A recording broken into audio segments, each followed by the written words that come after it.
Terima kasih Tuhan, kami percaya janji-Mu ya dan amin buat kami yang percaya padamu Tuhan. Kami percaya apa yang kami naikkan pujian ini terjadi atas hidup kami, karena kami percaya akan Tuhan Yesus. Terima kasih Tuhan, kami sudah memuji membesarkan nama-Mu. Saat yang terindah ini kami ingin duduk diam mendengar firman-Mu. Pakai hamba-Mu yang tidak bisa apa-apa ini Tuhan untuk menyampaikan isi hati-Mu. Semua yang keluar dari lidah bibir hamba-Mu harus firman-Mu. Yang bukan dari firman-Mu tolong kunci rapat-rapat. Segala pekerjaan si iblis sudah keluar dari tempat ini. Karena tempat ini penuh dengan kemuliaan Tuhan. Dan Roh Kudus yang akan memampukan kita untuk mengerti dan bisa lakukan firman-Mu Tuhan. Terima kasih Tuhan, terima kasih. Sekali lagi berikan pencerahan hikmat kepada hamba-Mu yang tidak bisa apa-apa ini Tuhan. Terpujilah nama-Mu di dalam nama Tuhan Yesus Kristus. Yang siap mendengarkan firman Tuhan katakan sama-sama amin. Silakan duduk Bapak Ibu Saudara sekalian.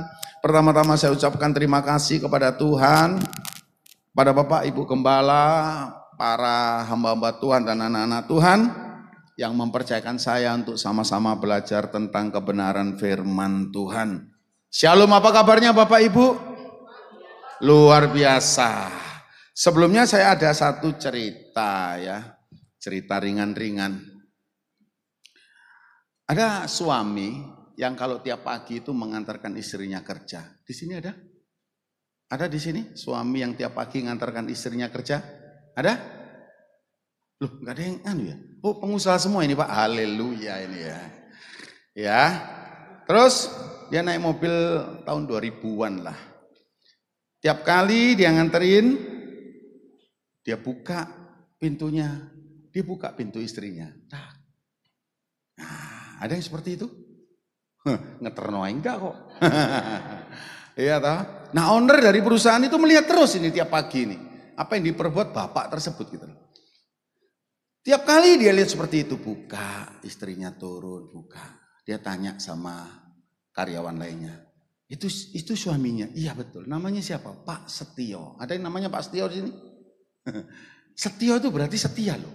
Betul? Setia. Oh, pantas sesuai dengan namanya. Setio itu setia gitu loh.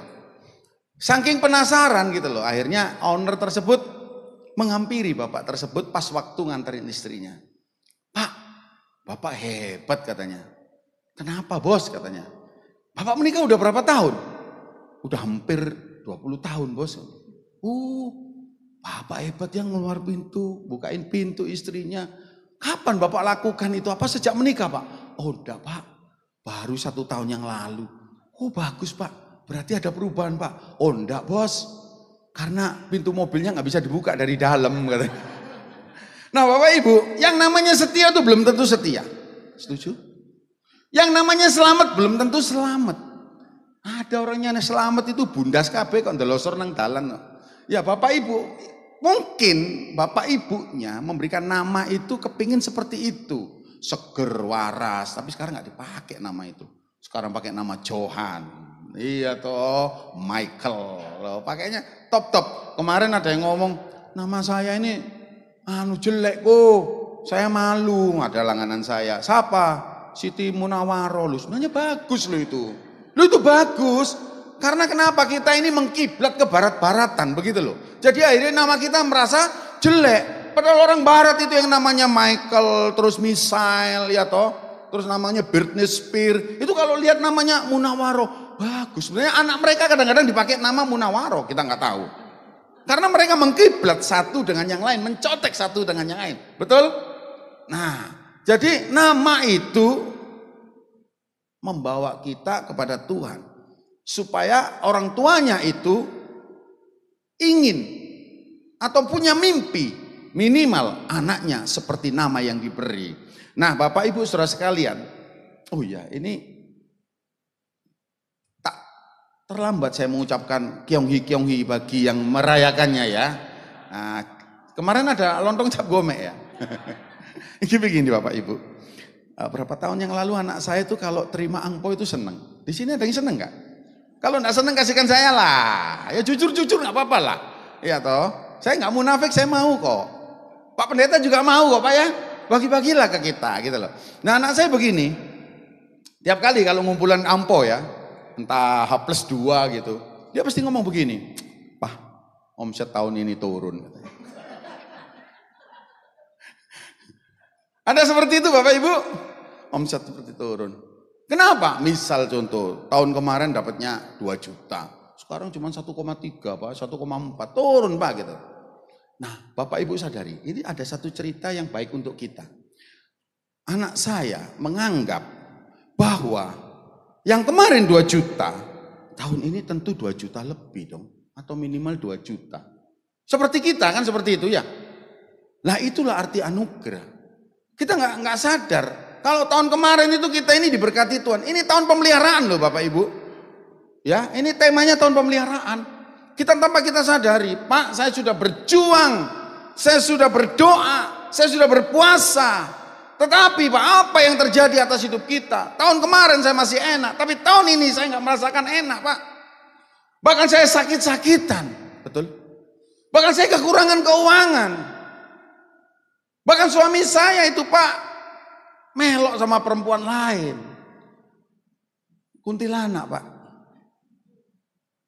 Yang perempuan, yang laki ngomong, "Pak, istri saya ikut Pak, sama siapa? Gondoruo Pak." Jadi setan sing disalakno Bapak Ibu. Nah sedangkan kita nggak tahu, itu harusnya anugerah. Kita sakit, itu anugerah. Kenapa? Bagaimana kita bisa merasakan sehat kalau kita nggak pernah sakit? Bagaimana cerita kita menceritakan kepada kesaksian kepada semua orang kalau kita tidak pernah mengalami hal yang pahit?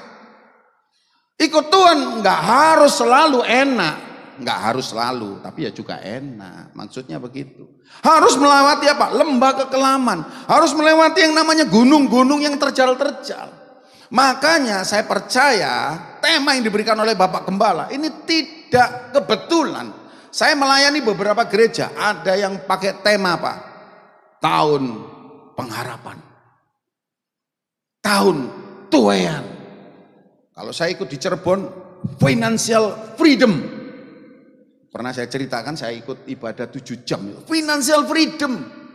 Kenapa hamba-hamba Tuhan sepakat dengan satu iman yang kuat Bapak Ibu? Karena kenapa? Hari semakin hari nggak semakin baik kata firman Tuhan. Hari semakin buruk. Kemarin ngomong, mungkin banyak hamba Tuhan yang ngomong tahun 2023 nggak lebih baik dari tahun COVID. Tambah jelek itu tahun itu. Tapi kita bersyukur ada tahun pemeliharaan Tuhan. Bapak Gembala dapat tema itu sangat luar biasa. Tahun pemeliharaan Tuhan. Makanya kita nggak boleh, kita ini pokoknya Tuhan aku ikut Tuhan, aku harus begini. Pokoknya kudu ngene Tuhan, pokoknya kudu lah pokoknya sakmene kulaane piro. Nah itu kan Tuhan tanya, kulaane piro? Kok pokoknya sakmene? Ya, ayo kita akan baca. Saya beri judul Pintu Kemustahilan. Apa? Pintu Kemustahilan. Yosua 1 ayat 8 ini ayat yang sering dibacakan oleh para hamba Tuhan dan anak-anak Tuhan. Baca sama-sama ya. Sudah ketemu?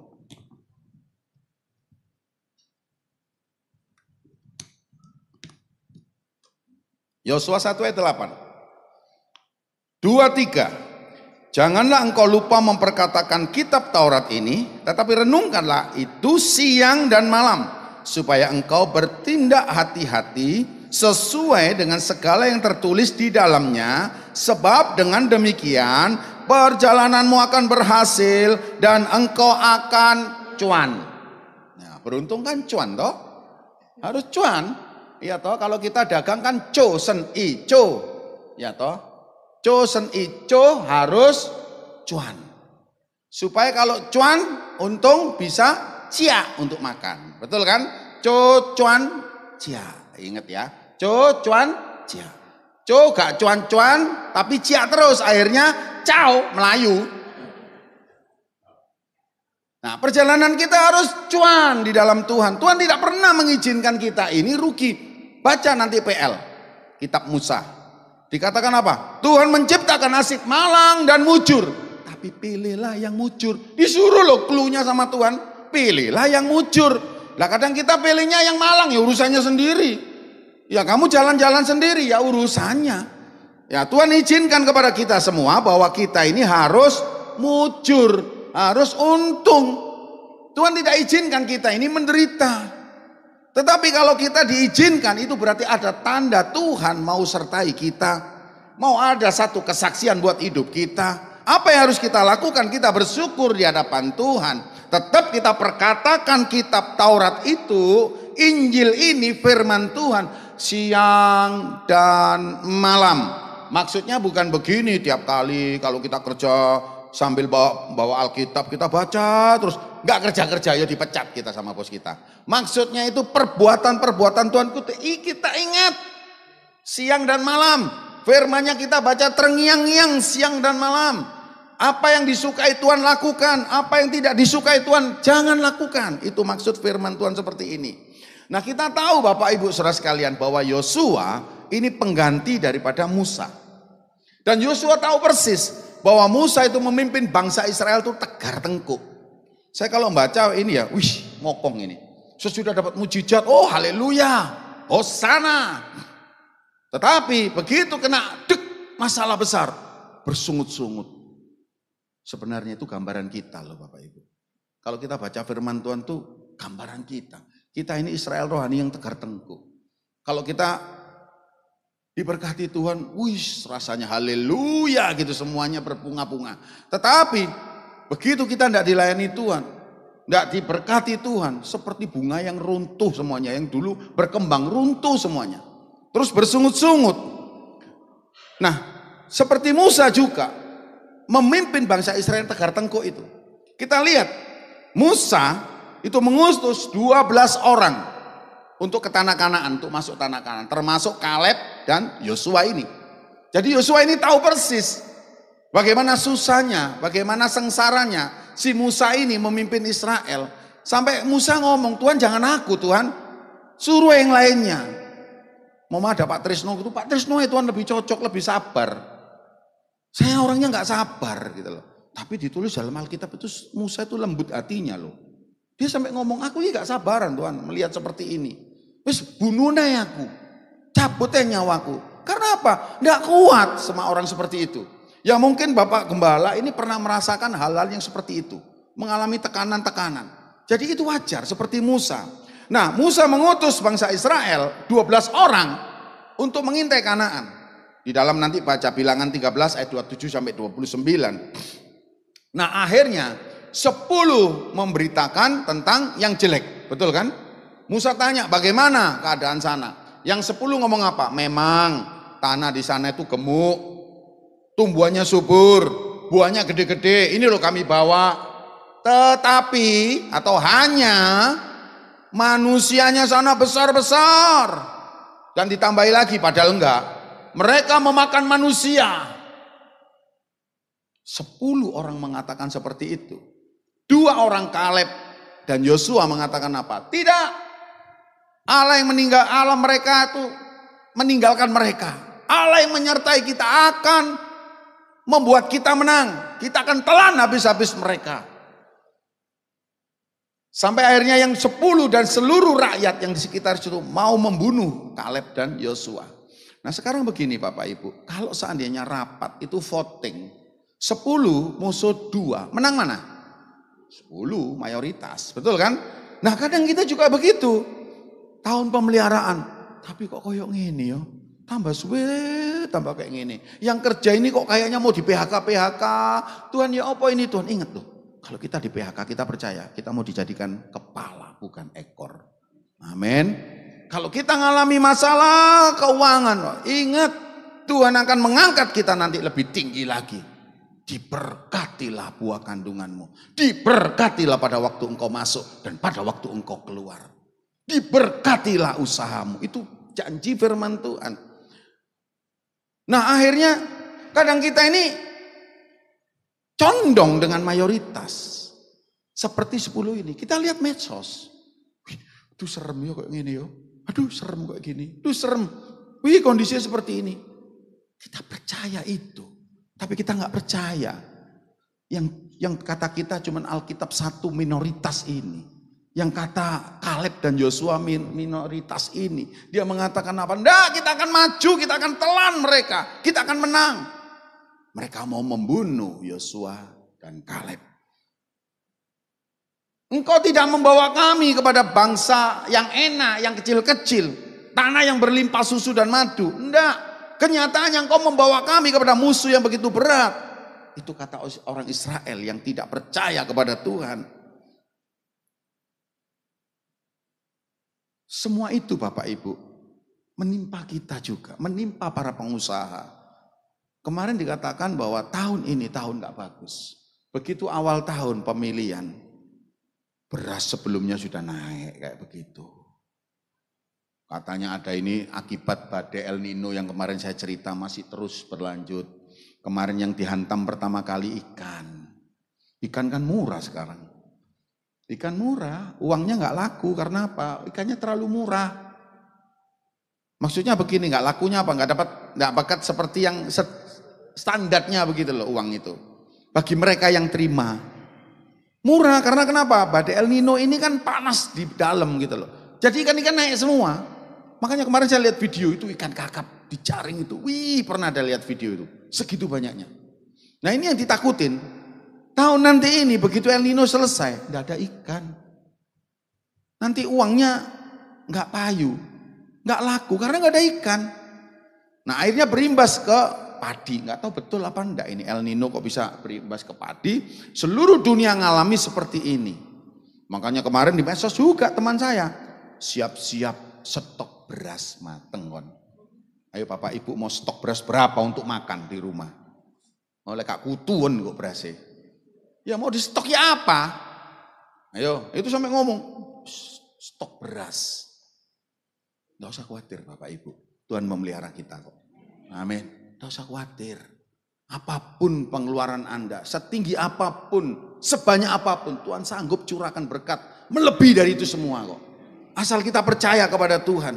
Kita bisa nggak ngelewati kemustahilan ini, pintu ini Bapak Ibu. Tergantung dari kita, respon kita bagaimana. Tergantung kita ini menyembah kepada siapa. Kalau saya dan kita semua menyembah Yesus. Sekali Yesus, selamanya Yesus.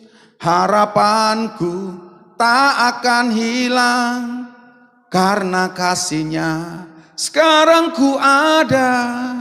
Oh Yesusku, ku cinta Kau selamanya. Orang yang cinta kepada Tuhan dipelihara.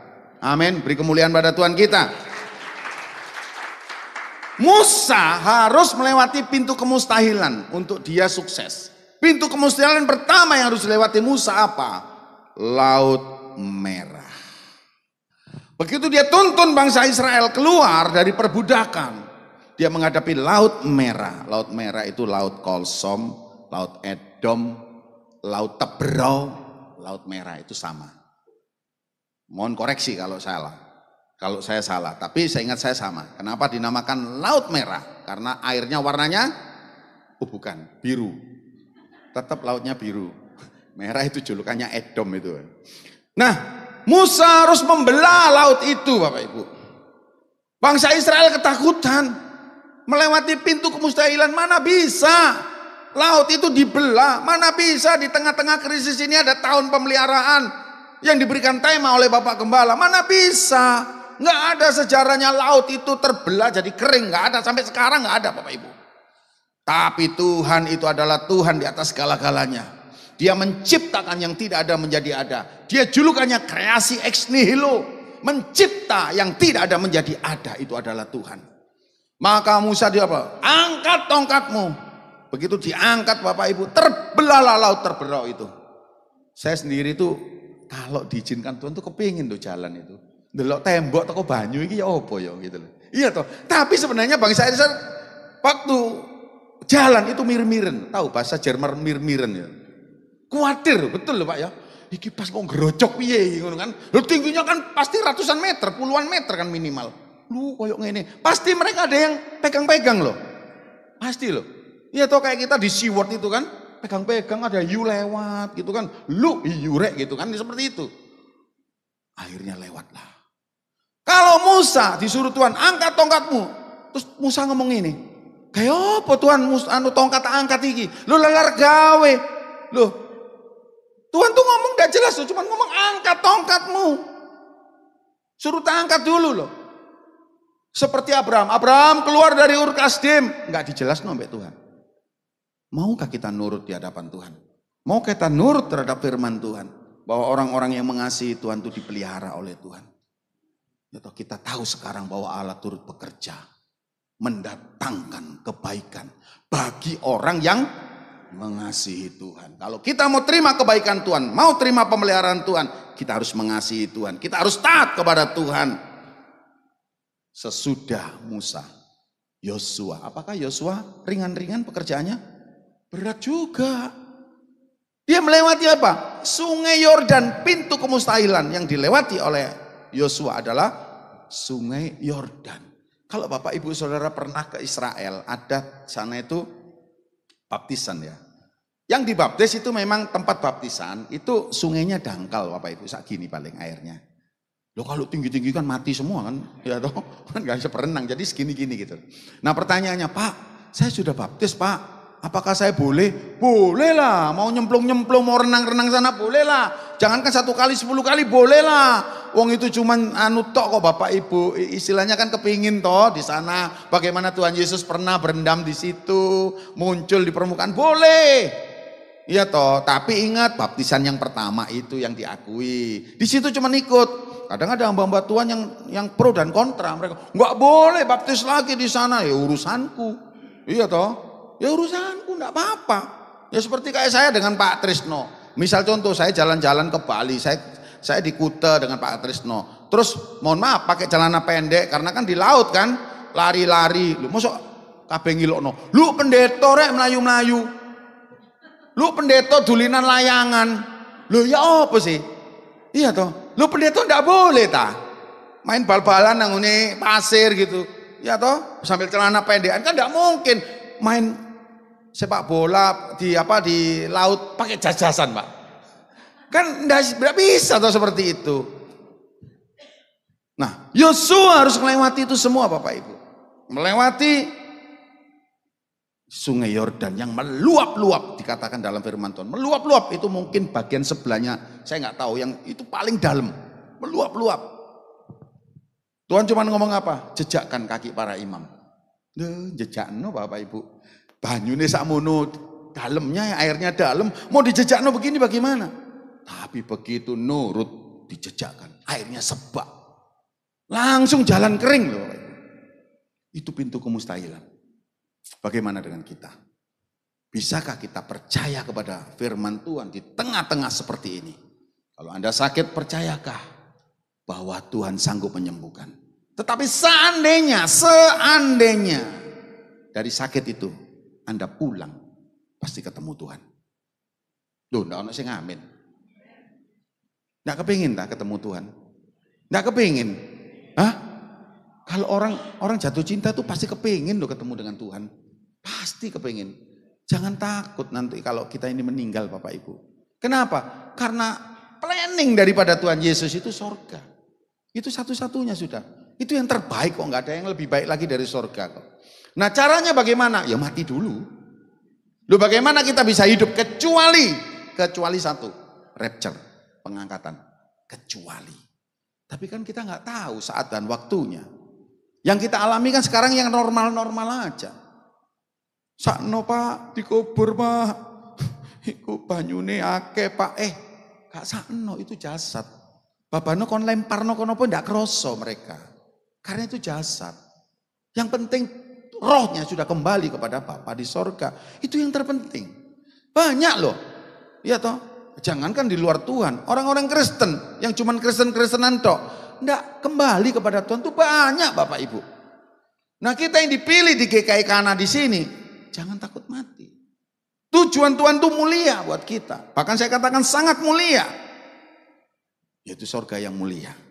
Nah kalau kita ngalami seperti itu sakit, percaya kepada Tuhan, rencananya baik.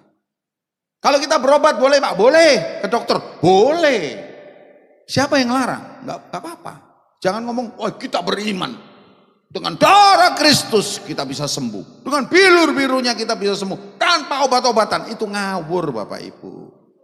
Itu iman ngawur. Kecuali ada kasus khusus. Tuhan datang ngomong lepaskan itu obat-obatanmu. Saya percaya. Sebagai hamba Tuhan. Saya tidak skeptis. Saya percaya. bahwa itu bisa terjadi. Bisa terjadi, ada anak Tuhan yang sudah parah begitu. Tuhan ngomong, lepaskan itu semua, sembuh. Ada, tapi sudah ditiru-tiru. Loh, Pak Trisno seperti dapat ini, mobil doa tok, tumpang tangan di jalan. Tuhan, aku perlu mobil. Mari kita tiru-tiru nang jalan. Tuhan, mobil iki Tuhan. Loh, kok gak oleh? Wes, ganti wes, mari merek A sampai Z. Enggak bisa Bapak Ibu. Beda-beda, amin. Beda-beda. Pemeliharaan Tuhan itu sempurna. Nah, akhirnya apa? Dengan cara bagaimana Yosua itu bisa lakukan? Yosua 3 ayat 5. Bacakan, Yosua 3 ayat 5.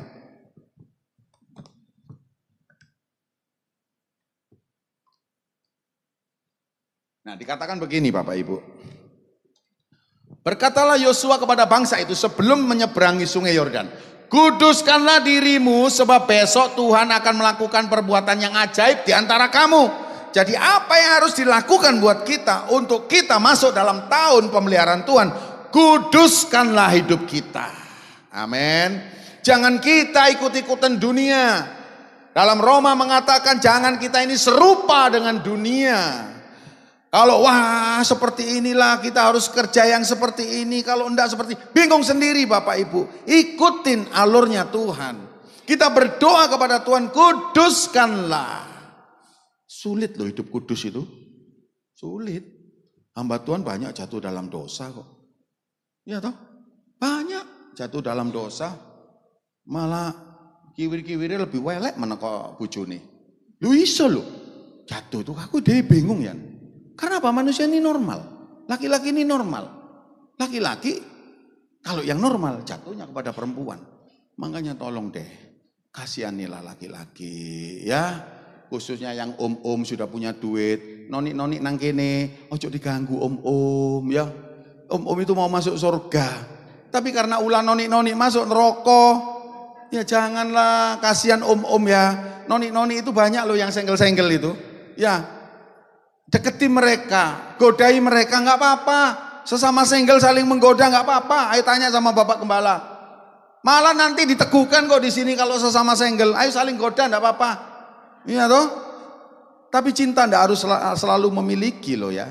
Loh, kok pakai puisi seperti itu? Nah iya maksudnya mau goda pun kalau nggak jadi ya jangan marah. Pak Trisno doanya nggak manjur. Aku didoano ternyata nggak dapet loh. Enggak loh, bukan manjur, nggak manjur. Iya toh, cinta nggak harus selalu memiliki, betul? Boleh cinta, boleh, seneng boleh. Tapi lawan jenisnya juga harus seneng. Kalau enggak ya jangan paksa gitu loh. Iya toh, kalau moto saya di toko itu 3D Bapak Ibu, saya jualan itu 3D. Tapi jangan ditiru di sini ya. D1 dirayu. Pak bagus Pak sandal ini, Bu bagus sandal ini, cocok loh kakinya ibu ini putih ini. Tadi jualan seperti ini gitu. Nggak siapa? D2 terpaksa dikeluarkan, dipaksa. Lu bisa lagi payu, nggak payu, bisa payu ini banyak orang seperti ini payu. Nggak iso, D3 keluar, diperkosa. Maksudnya begini, wis gowon, nek gak payu balik, itu diperkosa Bapak Ibu. Tapi bukan secara fisik loh ini ya. Ini jangan nanti dianalogikan beda-beda. Nanti saya ini dimarahi sama Bapak Gembala. Ini dagangan. Manusia bukan dagangan. Cuman cukup dirayu, didoakan, diberkati.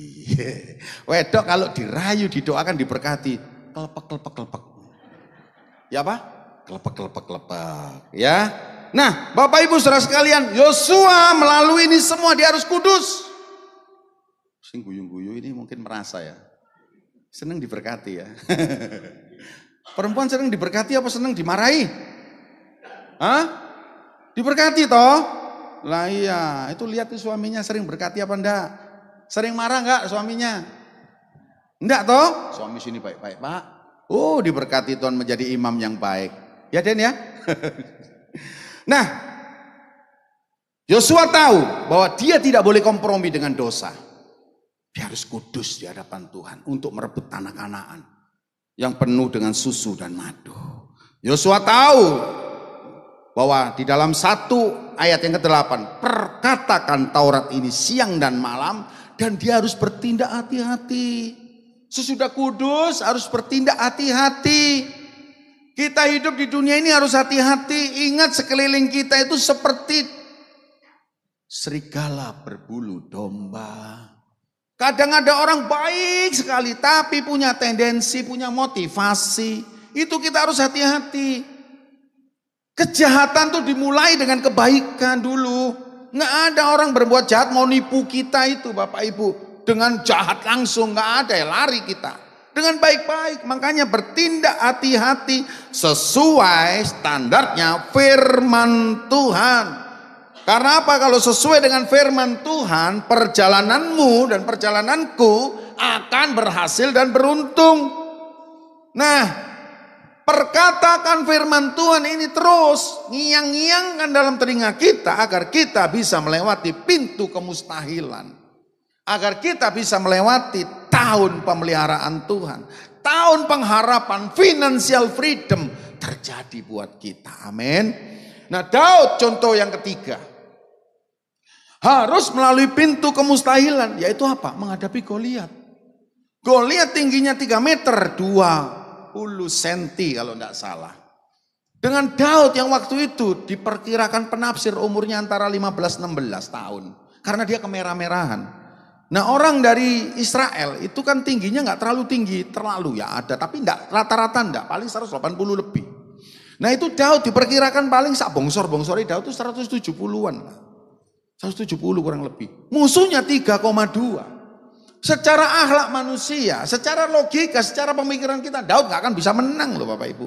Kenapa? Daud itu enggak pernah dilatih perang. Dia angon wedhus. Nah, Goliat ini dari masa kecil dia sudah diajar perang. Coba itu Bapak Ibu, seorang atlet bulu tangkis, contoh seperti Lindan, sini ada yang senang bulu tangkis, itu berlatih umur 5 tahun loh. 5 tahun makanya dia jadi juara. Ada kasus tertentu yang memang spesial itu Lee Chong Wei itu. Dia SMP kelas 2 sekitar umur 14 tahun. Dia baru memulai bulu tangkis. Dia juara. Tapi itu kasus yang paling kecil. Prosentasenya 0,0. Nah, Goliat juga seperti itu. Dia mulai kecil dilatih perang. Daud tidak pernah dilatih perang. Sampai Saul itu memberikan 1 baju perang. Dan Daud tidak bisa berjalan. Karena nggak bisa pakai. Bajunya berat. Ya otomatis badannya Daud kecil dong. Betul kan? Dari situ kita bisa nafsir kan. Nah, secara akhlak manusia pintu kemustahilan itu bisa nggak ditembus oleh Daud?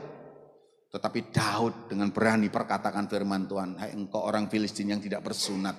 Engkau mendatangi aku dengan pedang dan lembing. Tetapi aku datang dengan nama Tuhan semesta alam. Kita datang dengan nama Tuhan semesta alam. Kita harus maju seperti Daud. Perkatakan firman Tuhan. Akhirnya Daud bisa mengalahkan Goliat. Bahkan bisa membunuh Goliat. Meskipun secara manusia nggak mungkin, mustahil itu. Tetapi itulah pintu kemustahilan dijebol oleh Daud. Karena Daud berani maju melangkah. Sudah kita hidup kudus. Kita hati-hati maju bersama dengan Tuhan. Seperti Daud. Saya tahun 2023 kemarin Bapak Ibu. Bulan Agustus itu aduh parah sekali itu. Mungkin di sini ada para pengusaha ya. 1 hari itu bisa dapat uang 500.000, 600.000, 1 juta, 2 juta. Waduh itu sering itu. Sampai kemarin ditutup Desember itu antara pemasukan dengan pengeluaran nggak seimbang betul. Besar pasak daripada tiang. Nah, apa yang kita perbuat? Apakah kita berhenti? Wis aku gak iya aku nggak usah wis. Aku tak mandek, yuk kita gagal. Firman Tuhan tidak pernah mengajarin kita ini untuk mundur. Firman Tuhan tidak pernah ngajarin kita untuk berhenti. Firman Tuhan mengatakan apa? Maju. Engkau akan melihat yang mustahil menjadi tidak mustahil. Engkau akan melihat tahun pemeliharaan Tuhan. Bagaimana engkau akan melihat perbuatanku yang ajaib kalau engkau tidak maju? Daud percaya saat dia takut loh mungkin Daud itu. Takut juga pertama Goliat yang begitu besar, takut juga dikejar-kejar anaknya Absalom, takut dikejar-kejar mertuane. Sini kan tidak ada tuh dikejar-kejar mertua. Paling cuman omelan-omelan tok, adu cangkem tok toh bahasa Jawa nih. Ini dikejar mau dibunuh loh. Belum lagi penduduk dari Sheba bin Bikri itu, orang Israel. Itu mau membunuh kudeta Daud. Daud takut Bapak Ibu. Tetapi apa yang dilakukan Daud? Ayo kita baca. Mazmur 56 ayat 45. Mazmur 56 ayat 4 dan 5. Ini. Waktu aku takut, kata Daud, aku ini percaya kepadamu. Next. Kepada Allah dia percaya. Yang firman-Nya kupuji, kepada Allah aku percaya, aku tidak takut. Apakah yang dapat dilakukan manusia terhadap aku? Itu Daud. Di saat Daud takut, dia percaya kepada Tuhan. Langkah Daud sesudah maju, dia percaya kepada Tuhan. Bahwa ketakutan boleh ada. Tetapi begitu kita bersama dengan Tuhan, kita akan lewati ketakutan itu. Bukankah kita ingin juga menjadi kesayangan Tuhan Bapak Ibu seperti Daud? Daud ini salah satu kesayangan Tuhan. Apapun yang diperbuat Daud, itu Tuhan selalu sertai loh. Kecuali peristiwa Batseba. Yang lainnya disertai oleh Tuhan. Contoh yang keempat. Sadrak, Mesak, dan Abednego. Kenal Bapak Ibu? Kenal? Siapa itu? Tukang parkir Pak. Oh bukan. Ini tokoh Alkitab. Sadrak, Mesak, dan Abednego. Dia pada waktu itu Raja Nebukadnezar membuat patung yang tinggi besar. Terus dia ngomong, apabila engkau mendengarkan suara musik-musikan, ya, ceracap, serdam, dan lain sebagainya, engkau harus sujud menyembah kepada patung buatanku. Apa yang dilakukan oleh Sadrak, Mesak, Abednego? Dia tidak mau. Dia tidak kompromi dengan dosa. Nah ini yang penting. Jangan kompromi dengan dosa kalau saat-saat seperti ini. Jangan kompromi dengan dosa meskipun cuannya akeh loh ya. Jangan. Jangan kompromi yang dilakukan oleh Sadrak, Mesak, Abednego. Tidak kompromi dia. Terus akhirnya dilaporin itu Nebukadnezar. Ada orang yang tidak menyembah Tuanku. Siapa? Sadrak, Mesak, Abednego. Panggil. Dipanggil sama raja. Sadrak, Mesak, Abednego, apakah benar seperti ini? Benar Tuhan. Kalau engkau tak berikan kesempatan lagi, kalau engkau mau sujud menyembah, aku tidak akan masukkan engkau ke dapur berapi-api. Si Sadrak, Mesak, Abednego sepakat. Dia ngomong apa? Percuma Tuhan, aku istilah berdebat dengan raja. Ingat Tuhan, sekalipun Tuhanku tidak menolong aku tidak akan pernah sekali-sekali menyembah patung buatan Tuanku. Dia punya iman seperti itu Bapak Ibu. Dia tidak kompromi dengan dosa. Terus akhirnya apakah Nebukadnezar takut, surut? Enggak, dia marah, dia karena seperti itu. Akhirnya dapur perapian yang menyala-nyala itu dinyalakan berapa kali? 7 kali. Panas loh Bapak Ibu. Coba Bapak Ibu yang sering masak di dapur. Kena nyos tidik ya, apa kena peltian minyak ya. Panasnya seperti itu, ini 7 kali. Akhirnya diikatlah Sadrak, Mesak, Abednego, diusunglah sama tentara-tentara itu. Yang ngusung, apa dikatakan? Mati kepanasan. Begitu mereka dicemplung plung dari atas loh, pluk. Terus raja kaget, hah? Tadi yang saya masukkan 3. Loh ini kok 4? Yang satunya seperti dewa. Siapa satunya itu? Tuhan sendiri yang datang. Di saat kita mengalami masalah yang begitu buruk Bapak Ibu, Tuhan hadir. Tuhan gak pernah kok Tuhan tinggalkan kita. Akhirnya Sadrak, Mesak, Abednego suruh keluar. Pertanyaannya, apakah ada yang terbakar? Dari tubuh Sadrak, Mesak, dan Abednego? Ada yang terbakar? Ada? Yang jelas ada? Ada. Pada waktu diusung Sadrak, Mesak, dan Abednego diapakan?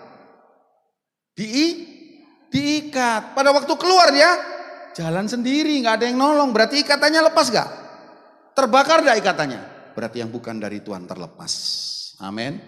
Yang bukan dari Tuhan yang mengikat-ngikat kita itu terlepas untuk menuju tahun pemeliharaan kepada Tuhan. Kita diikat apapun, kita diintimidasi apapun. Oh engkau nggak mungkin jadi berhasil, engkau nggak mungkin sembuh. Ikatan itu dilepas oleh Tuhan. Amin. Demikian juga Bapak Ibu. Daniel juga melewati pintu kemustahilan. Yaitu apa? Gua singa. Pada zaman Darius, pejabat-pejabat itu iri dengan Daniel karena Daniel itu mempunyai hikmat yang luar biasa, disayang oleh raja-raja. Dia beberapa raja dia dampingi terus.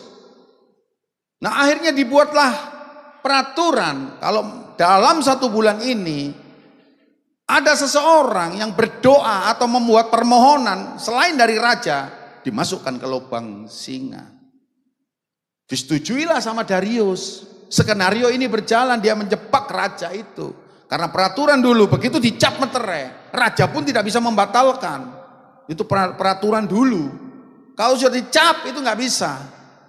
Akhirnya raja tanpa sadar dia, Daniel yang kena, padahal dia disayang sama raja Darius gitu loh. Begitu Daniel tahu apa yang dilakukan Daniel, berhenti saya saulan. Aku kanang gereja gak apa-apa. Wis golek selamat dewe, betul kan? Daripada aku kok mati, daripada aku kena masalah. Daniel apa yang dilakukan? 3 kali sehari dia berdoa, berlutut di hadapan Tuhan. Dia berdoa dengan sungguh-sungguh. Mungkin doanya seperti ini, Tuhan batalkan ini semua Tuhan, mungkin loh ya. Tuhan batalkan ini semua Tuhan, biar umatmu bisa berdoa, bisa beribadah. Tetapi Daniel yang dikasihi oleh Tuhan, sebegitu berdoa, Daniel ngalami masalah enggak? Sesudah berdoa ngalami masalah enggak? Ngalami seperti kita kan? Enggak serta-merta kita berdoa terus kita selesai masalah kita. Halo? Ada yang seperti itu? Kita berdoa terus masalah selesai? Enggak ada. Terus berdoa Daniel. Akhirnya Daniel apa? Masuklah ke lubang gua singa. Begitu dimasukkan secara manusia, itu pintu kemustahilan. Tadi ngomong wis Daniel apa? Jantungnya empot-empotan Bapak Ibu. Ya toh, empot-empotan itu Jerman lagi loh bahasanya. Iya toh, mungkin itu semalaman Daniel nggak bisa tidur. Iya toh, singa datang cuman lewat toh, bulunya disenggolkan, wes gak ketemu iki mbek bojoku maneh iki rek. Pasti seperti itu kan? Depositoku si akeh rek iki sapa engko tak kekno. Seperti itu kan? Ojo kuwatir kekno Pak Trisno mbek Pak Andreas saya wes. Seperti itu kan? Belum lagi anak-anaknya singa sing dulinan apa tuh gigit-gigit krikit-krikit di depannya Daniel. Itu Daniel stres, saya yakin. Tapi Daniel menguatkan hati kepada Tuhan. Tuhan, aku percaya pintu ini harus aku jebol Tuhan. Begitu aku jebol Tuhan, aku percaya aku akan melihat pertolongan Tuhan yang luar biasa. Begitu semalam Daniel lewati, pagi-pagi benar Darius dengan keputusasaan, dengan suara sayu dia berkata pelan, Daniel, apakah engkau masih hidup? Daniel menjawab, ya Tuanku aku masih hidup. Seneng itu Darius. Keluarkan cepat. Karena memang peraturannya seperti itu. Peraturannya seperti itu. Makanya pada waktu disalib itu, Bapak Ibu harus tahu. Dipatahkan kakinya. Supaya apa? Mati. Begitu kalau dipatahkan ini kan tidak ada tumpuan, tambah ngelayot. Cepat mati karena paru-paru kedesak. Harus mati pokoknya. Kalau tidak mati, mereka dapat hadiah anugerah hidup. Boleh hidup. Misal contoh, negara kita nembak, duar sampai ditembak pelurunya habis. Ini misal. Dia hidup, ya sudah itu anugerah. Anugerah. Gitu loh. Nah seperti itu, Daniel akhirnya dikeluarkan. Begitu keluar, terus apa yang dilakukan oleh raja itu tersebut? Masukkan mereka semua kan. Tapi cerita itu ada penafsir ngomong seperti ini. Mereka sing para pejabat-pejabat yang iri ngomong begini. Iya, karena singanya sudah dikasih makan, makanya kenyang. Coba kalau belum katanya. Nah, Darius ngomong, oke, kasih makan singa itu sepuasnya. Kasih makan itu. Puluhan bahkan mungkin ratusan singa itu dikasih makan di gua singa itu sama Raja Darius. Begitu dikasih makan, kenyang toh? Udah kenyang. Dimasukkan, kamu masuk semua. Pejabat-pejabat itu kalau dihitung itu lebih dari 100 itu sama istri anak itu. Dimasukkan mereka, belum sampai mereka ke gua singa, masih ke mulut, diremukkan oleh singa-singa tersebut. Memang singa itu Bapak Ibu kalau kenyang, itu bisa cuman membunuh toh. Dibunuh, ditunggu nanti. Nanti berapa hari dimakan. Itu feeling, naluri daripada singa. Jadi dikasih kenyang tetap dimakan. Makanya matilah semua itu. Nah Bapak Ibu, inti dari firman Tuhan yang kita baca, Bapak Ibu, kita harus ingat, kita tidak sendirian. Kita ada Tuhan. Musa harus melewati Laut Merah. Di balik pintu kemustahilan itu ada pintu yang indah, yang Tuhan sudah siapkan untuk Musa memuridkan Yosua untuk masuk tanah Kanaan. Tuhan punya tujuan. Kalau kita ngalami apapun, Tuhan punya tujuan. Yosua melewati sungai Yordan dan tembok Yeriko. Di balik pintu kemustahilan itu ada pintu kemakmuran, yaitu tanah yang berlimpah susu dan madu. Bapak Ibu mau dengan saya? Kalau melewati itu semua ada susu dan madu yang berlimpah. Tahun pemeliharaan Tuhan harus dilewati. Daud melewati atau melawan Goliat, di balik pintu kemustahilan itu ada jabatan raja. Lu ada semua lu reward. Sadrak, Mesak, Abednego dan Daniel harus melewati dapur perapian dan yang menyala-nyala dan gua singa. Di balik itu semua pintu kemustahilan ada promosi jabatan. Nah, ada semua reward kalau kita mau sama Tuhan. Ada kata-kata yang bagus Bapak Ibu. Tuhan tidak sedang terburu-buru. Kita yang terburu-buru. Itulah mengapa kita gelisah, khawatir, tertekan, bahkan bisa kecewa. Iya toh? Terus dikatakan, percayalah, apa yang seharusnya jadi milikmu akan tetap jadi milikmu. Tidak usah takut-takut, tidak usah keburu-buru. Kalau memang itu bukan, ya sudah. Ya toh, ojo nyerontong aja bahasa Jawa nih. Pokoknya kalau sudah itu milikmu pasti dikasih sama Tuhan. Bawa dalam doa, jaga kekudusanmu, hidupmu harus berhati-hati di hadapan Tuhan. Nah, kesimpulannya dari firman Tuhan, kalau kita mau tahun ini penuh dengan kemakmuran, kelimpahan, serta pemeliharaan Tuhan, yang harus kita lakukan, bukalah pintu-pintu itu, open the doors. Buka pintu itu. Dengan cara apa? Maju. Seperti tadi, kekudusan, hidup hati-hati dalam doa. Terus maju terus, nggak ada mundur. Kita jemaat GKI Kana itu harus maju. Amin. Siapa yang mau maju bersama dengan Tuhan? Haleluya. Ayat yang terakhir. Bagaimana kita bisa melakukan merangkum itu semua untuk jadi? Agar firman Tuhan itu jadi buat kita. Tahun pemeliharaan Tuhan itu jadi. Kita baca Yakobus 4 ayat 7.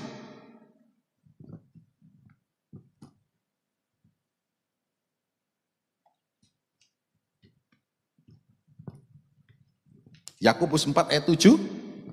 Ayo sama-sama baca. 2, 3. Karena itu tunduklah kepada Allah dan lawanlah iblis, maka ia akan lari daripadamu. Tunduk itu berarti bisa kata hormat kepada Tuhan. Kita harus tunduk dan hormat. Jangan buru-buru menengking iblis kalau kita belum tunduk dan hormat kepada Tuhan. Jangan buru-buru kita masuk dalam tanah Kanaan berlimpah susu dan madu sebelum kita tunduk dan hormat kepada Tuhan. Jangan terburu-buru kita masuk dalam tahun pemeliharaan Tuhan tanpa kita tunduk dan hormat kepada Tuhan. Amin. Tuhan Yesus memberkati. Pada akhir ibadah kami ya Tuhan, sebelum kami meninggalkan gereja ini untuk sementara waktu, Bapa, kami percaya Tuhan telah mengerjakan yang terbaik dalam hidup kami. Terimalah setiap persembahan anak-anak-Mu, baik persepuluhan, baik persembahan kasih, ucapan syukur, diakonia, semua boleh menyukakan hati-Mu. Setiap rupiah Tuhan perhitungkan sebagai kebenaran. Tuhan sudah memberkati, tetap memberkati, akan terus memberkati. Kami menerima dengan iman. Dan pada akhir ibadah, sekali lagi kami menyerahkan saudara-saudara kami yang tidak hadir, dimanapun mereka berada. Tuhan memberkati, Tuhan membukakan jalan, Tuhan menyatakan yang terbaik bagi semuanya. Memberkati akan hamba-Mu Bapak Pendeta Andreas, sekeluarga. Memberkati juga jemaat yang hadir pada ibadah pagi hari ini. Kami juga berdoa, memberkati dan menyerahkan keluarga yang sedang berduka cita karena orang tua yang Tuhan sudah panggil pulang. Tuhan memberkati Ibu Ria sekeluarga, memberkati saudari kami Mariani beserta keluarga besar diberikan kekuatan, penghiburan dan pertolongan oleh Tuhan. Terima kasih Bapa di sorga. Kami juga berdoa mengucap syukur untuk pemilu yang sudah selesai. Kami percaya presiden yang terpilih adalah yang terbaik dari Tuhan. Kami semua boleh meninggikan dan mengagungkan Tuhan. Kami juga menyerahkan supaya Bapak Presiden dan Wakil, semua menteri, DPR, MPR boleh bekerja sama dan sungguh-sungguh membawa Indonesia penuh kemuliaan Tuhan. Semua diberikan hati yang takut, hati yang hormat, hati yang mengasihi Tuhan. Indonesia tetap utuh dan bersatu, dan Indonesia penuh kemuliaan Tuhan. Terima kasih Bapa di sorga. Kami juga berdoa buat partner-partner pelayanan dimanapun mereka berada, semua diberkati oleh Tuhan. Mari jemaat yang dikasihi Tuhan, angkatlah kedua belah tanganmu, arahkan pandanganmu kepada sorga. Sekarang terimalah berkat dari Allah Bapa, cinta kasih kemurahan Tuhan Yesus Kristus Sang Putra di dalam persekutuan Allah Roh Kudus akan menyertai dan memimpin hidupmu sekarang bahkan sampai selama-lamanya. Pulanglah, terimalah berkatnya dalam satu nama, Tuhan Yesus Kristus. Puji Tuhan. Amin.